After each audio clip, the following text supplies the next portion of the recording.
Kita lanjutkan diskusi kita pemirsa sambil menunggu kepulangan Paulus Thanos. Sebenarnya seberapa mahalnya level Thanos di mata upaya pengungkapan kasus ini, Pak Yudi, menurut Anda? Dia kelas apa? Premium kah? Apa Pertamax? Support eksklusif. Oh, oke. Bayangkan, artinya kalau saya itu mungkin udah kurang lebih 10 tahun dia di Singapura. Artinya kan nggak kelas kaleng-kaleng nih. Bukan kelas maling yang tidur di jembatan, yang tidur di terminal ya. Artinya memang dia pasti akan mempunyai informasi-informasi yang penting ya. Yang tadi saya katakan terkadang ketika orang menjadi saksi, ya dia tidak banyak memberikan keterangan-keterangan. Ya terutama keterangan yang dia kira penyidik itu belum mempunyai buktinya. Karena dalam kasus korupsi, Mas, itu keterangan saksi itu benar-benar sangat kuat. Karena korupsi itu kan jarang dia meninggalkan jejak berupa digital, ya kan berupa tulisan. Tapi keterangan saksi yang berdasarkan keterangan saksi itu baru bisa kita runut untuk mendapatkan bukti digitalnya. Dia termasuk saksi kunci berarti? Wah, saksi kunci. Cukup satu orang nggak sih kalau saksi kunci itu? Atau enggak, kan nanti tadi saya katakan. Sebenarnya yang lain sudah ada dalam putusan ingkrah ya. Dia akan memperkuat. Yang kita harapkan juga bukan hanya memperkuat, ada informasi baru yang disampaikan oleh Paulus Thanos. Toh dia sudah jadi tersangka dan ketika dia kemudian menjalani hukuman, setidaknya dia akan bebas gitu kan. Nanti dia akan bebas pergi kemana saja. Karena kita tahu bahwa ini hanya untuk memastikan status dia ya. Karena dulu ada Johannes Marlin ya. Johannes Marlin tapi kan meninggal di Amerika. Betul. Memang ada dua yang sudah sempat diambil keterangannya. Belum ya. Belum sempat. Oke. Ya jadi ini kan yang menarik ya. Saya berharap kan Johannes Marlim sudah salah satu yang perannya kunci ya. Dia sudah meninggal misalnya ya. Tentu keterangannya ya akan pergi bersama beliau gitu ya. Tapi sekarang tinggal Pak Thanos. Oleh karena itulah maka saya berharap pertama pemerintah Indonesia dalam hari ini ya satu kesatuan ya, KPK, Kemenkumham, Kejaksaan, Polisian, Kemenlu melalui embassy gitu ya di Singapura. Betul. Kita anggap satu kesatuan ya, bahwa pemerintah Indonesia harus secepat mungkin ya, bahkan sebelum waktu penahanan berakhir 45 hari di tanggal 17 kemarin ya, kalau tidak salah ya, itu segera bisa membawa Thanos. Jangan berlama-lama. Pengalaman dari Johannes Marlim kan ya kita nggak tahu nanti apa yang akan diperbuat oleh Pak Thanos ya. Tentu dia aja nggak ingin ke Indonesia selama 10 tahun ini. Artinya tentu dia akan memberikan perlawanan-perlawanan hukum. Sebab Singapura kan tentu juga akan memberikan kesempatan bagi Paulus Thanos untuk membela diri ya. Yang saya lihat ada 3 hal yang mungkin nanti akan dijadikan dasar bagi Pak Paulus Thanos untuk membela diri ya. Tentu dalam hal ini di bidang hukum ya. Pertama terkait dengan bahwa beliau udah bukan lagi warga negara Indonesia menurut dia ya, bahwa dia punya paspor negara lain, Guinea. Tapi Indonesia tentu akan membantah ya bahwa dia masih warga negara Indonesia kan walaupun belum ada pencabutan warga negara dari kita kan? Pasti belum ada itu kan. Itu juga beli paspornya mungkin di online shopping itu. Oh gitu ya, ada ya. Itu yang pertama. Kemudian yang kedua terkait dengan tindak pidana korupsi dilakukan, ya pasti dia akan mengelak ya. Kan dia juga belum pernah dibawa ke pengadilan dan belum pernah ya kan. Nah jadi apa namanya, dia belum pernah dibawa ke pengadilan sebagai tersangka ya. Ini kan momentum yang bagus ya bagi KPK kemudian untuk mempertahankan argumentasi dengan tadi menurut saya dokumen-dokumen terkait perkara-perkara ingkrah sebelumnya. Kan banyak tuh perkara IKTP, bahkan udah ada yang bebas juga. Ya kan? Nah, itu dijadikan bukti bahwa dia juga terlibat. Dan yang terakhir adalah keselamatan dirinya. Ini sebenarnya sangat penting ya, bahwa sebagai saksi kunci, bahkan sudah jadi tersangka, maka Paulus Thanos itu harus dilindungi. Memang pasti pemerintah kita harus memberi jaminan. Betul, kan? Singapura pasti akan meminta jaminan. Nih saya akan menyerahkan orang. Di sana kan hak asasi manusia dijunjung tinggi. Wah, kalau misalnya ada apa-apa dengan dia, waduh, ya kan akan terjadi insiden diplomatik. Tapi artinya ketika Singapura membuka ruang kerjasama, nah ini udah positif ya. Kan positif nih. Kuncinya di kita sekarang. Betul, maka kejaksaan ya kan harus yang nanti akan ada tanda kutip bertarung di sana ya. Itu tentu akan memberikan jaminan ya, bahwa dia tidak akan ada yang mengganggu misalnya tanda kutip gitu kan. Tidak akan diapa-apakan di sini. Atau jangan sampai pas pulang ke sini malah kita harus kirim bunga duka cita. Nah ya, itu makanya itu kan pasti concern dia kan. Ya, kasarnya jangan sampai ada selayang butbun ya kan dari Paulus Thanos itu. Itu yang apa namanya jatuh gitulah. Ya, kita coba ini lagi flashback soal kasus ini Mas Biko ya. Kita lihat grafis berikut ini pemirsa. Nah, ini kalau bicara kronologi kasus IKTP, ini flashback 2011 luar biasa. Saya seperti deja vu ya. Dan memang belum beres ya. Sampai jam 2 pagi, jam 3 pagi ingat nggak? Iya kan sidangnya. Sekarang mana ada yang kayak begitu. Iya, luar biasa. Tapi karena memang ini menyedot uang yang luar biasa ya besarnya ya. Iya. Desember 2011 KPPU menyatakan ada persekongkolan dan menghukum PNRI denda 20 miliar. Kemudian Astragrafia ya 4 miliar. Oke, kita lihat lagi kronologis berikutnya. Ya, ini akal-akalan nih. Iya, ini drama ya. Drama ya. Maret 2013, kemudian Pengadilan Negeri Jakarta Pusat mengabulkan gugatan PNRI dan KPPU mengajukan kasasi. Kemudian di bulan Agustus, Nazarudin. Wah, ini yang dramanya cukup panjang, Bang Dini. Dia mengungkapkan banyak sekali nama-nama aliran dana pengadaan IKTP ke sejumlah nama elit politik di DPR ya. Lanjut. Kemudian di tahun 2016, KPK menetapkan sejumlah tersangka. Sugiharto resmi ditahan, kemudian 200 orang saksi diperiksa, diantaranya Setia Novanto, Ganjar Pranowo, Markus Nari, dan Khairuman Harahap. Lanjut, pemirsa. Kemudian pada tahun 2017, sidang ke-7 ada pengakuan dari anggota tim teknis Kemdagri tentang pembagian uang. Nah, ini tadi sempat Anda katakan juga ya, Pak Yudi. Nah, ini yang tadi sempat kita diskusikan, Johannes Marlin, salah seorang saksi kunci di tahun 2017, meninggal dunia di Amerika Serikat. Masih ada?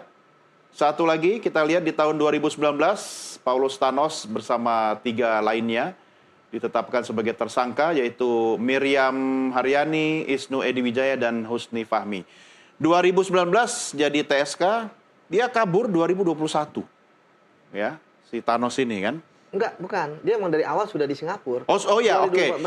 Maksud saya statusnya ya, jadi TSK itu dari Singapura. Tapi dia memang sudah di sana ya. Iya. Nah, jadi sebenarnya dibilang kabur enggak ya? Dia memang sudah di sana kan.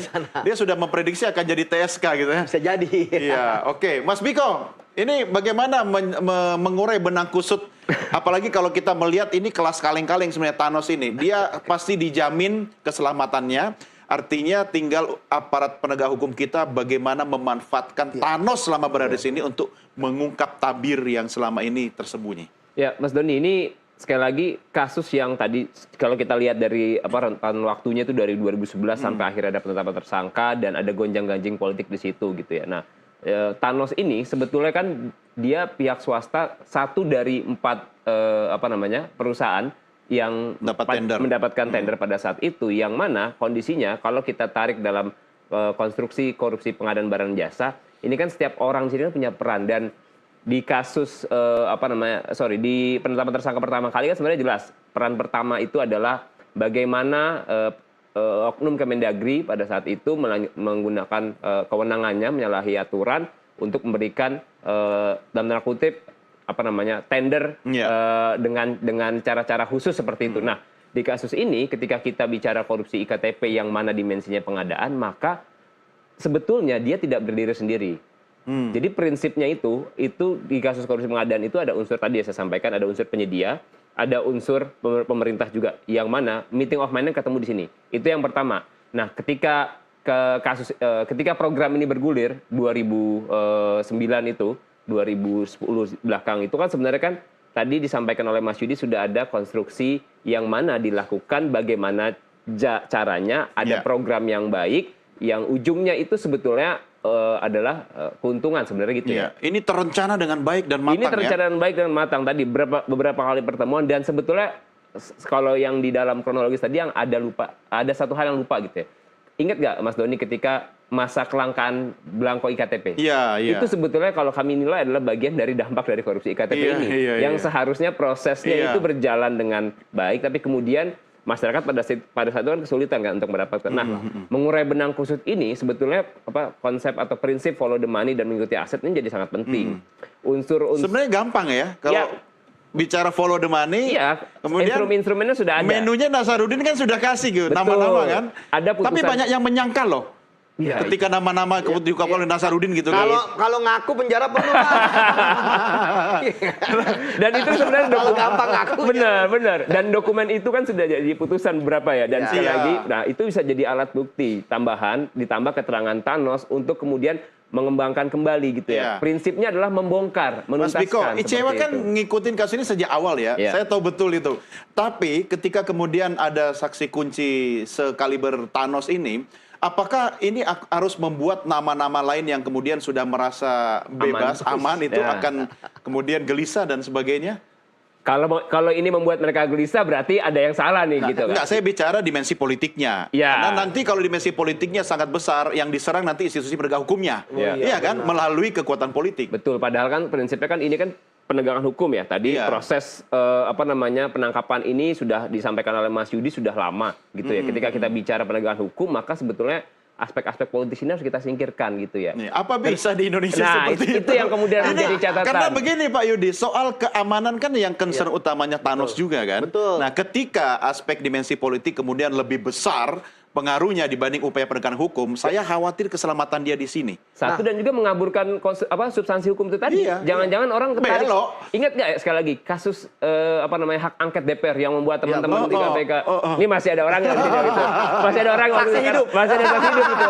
Bagaimana akhirnya kita teralihkan pada konstruksi kasus yang sebetulnya itu harusnya diungkap pada saat itu. Gimana mereka berbondong-bondong ada hak angket ke KPK, ya itu yang kemudian menjadi masalah. Tapi apa yang membuat akhirnya Thanos itu mau? Ya, saya pikir sekarang udah nothing tulus ya bagi Pak Thanos ini ya. Kita tahu bahwa sebenarnya... Kenapa? Udah sepuh maksudnya? Sudah sepuh dan kemudian, ya bukan sepuh ya, artinya dia harus memberikan keterangan yang benar gitu ya, demi kepentingannya sendiri. Kita bicara lagi tadi terkait dengan IKTP, ini kan saya katakan memang kasus ini penuh dengan dramaturgi ya. Termasuk kita tahu ketika Miriam... Ngomongnya hati-hati sekali. Ya, ketika Miriam juga, Miriam Sarah ini kan keterangannya sangat bagus, tapi dia mencabut keterangannya. Itu akhirnya kan kita kehilangan satu alat bukti ya, keterangan saksi dari Miriam ya, walaupun kemudian akhirnya kita menetapkan sebagai tersangka yang bersangkutan ya. Mencabut keterangan itu sebenarnya kan bukan berarti keterangannya nggak ada kan? Ya, tapi kan artinya dia memberikan sinyal kepada KPK sebenarnya betul. kan. Nah itu makanya kita salah satunya kan tentu kita berharap dari Thanos ini untuk memperkuat yang sudah dicabut gitu ya. Walaupun kemudian kita juga menetapkan sebagai tersangka memberikan keterangan tidak benar ya.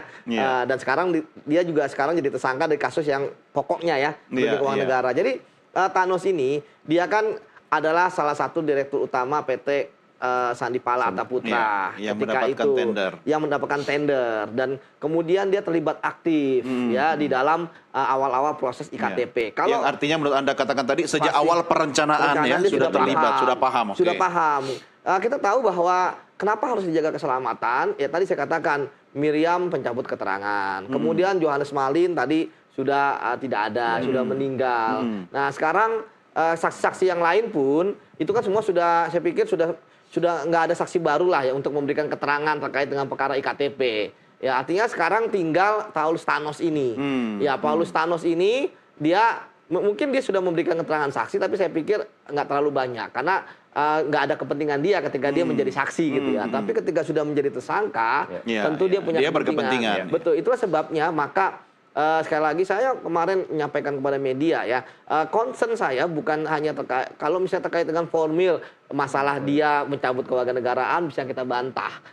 Kemudian formil bahwa dia bisa mengaku kepada pihak Singapura tidak tidak terlibat dalam perkara IKTP bisa kita bantah. Banyak kok perkara-perkara yang inkrah dan perbuatan-perbuatan dia buktinya pasti ada. Ya baik itu keterangan saksi, baik itu dokumen dan lain sebagainya. Tetapi keselamatan ini tentu akan debatable. Bisa nggak kita jamin? Disitulah makanya saya berharap kita benar-benar bisa menjamin ya. Karena selain bahwa ini terkait dengan kasus IKTP, ini kan lebih besar lagi terkait dengan negara kita Indonesia. Itu pertama kali dalam sejarah loh. Anda aja bilang ini melibatkan birokrat, pengusaha, politisi. Birokrat kita juga termasuk di lembaga penegakan hukum kan. Ada di situ yang harusnya menjaga keselamatannya Mr. Thanos ini gitu loh. Makanya saya berharap dengan yang tadi saya katakan ini harus menjadi kalau misalnya di Amerika ada maksimum pengamanan maksimal. Oh iya, penjara pengamanan Bahkan maksimal. dia ketika misalnya di penjara atau di tahanan itu benar-benar ada yang menjaga. Iya, Ya kan dijamin. CCTV dan sebagainya gitu ya. Oh, kalau di sini Makanan CCTV suka mati kalau Aduh. gitu. Begitu nggak ada apa-apa hidup. Iya, benar. Kita rehat dulu ya. Oke, Kita rehat oke. dulu ya. Oke, kita lanjutkan diskusi Bener. kita di segmen berikutnya. Pemirsa, kami segera kembali sesaat lagi.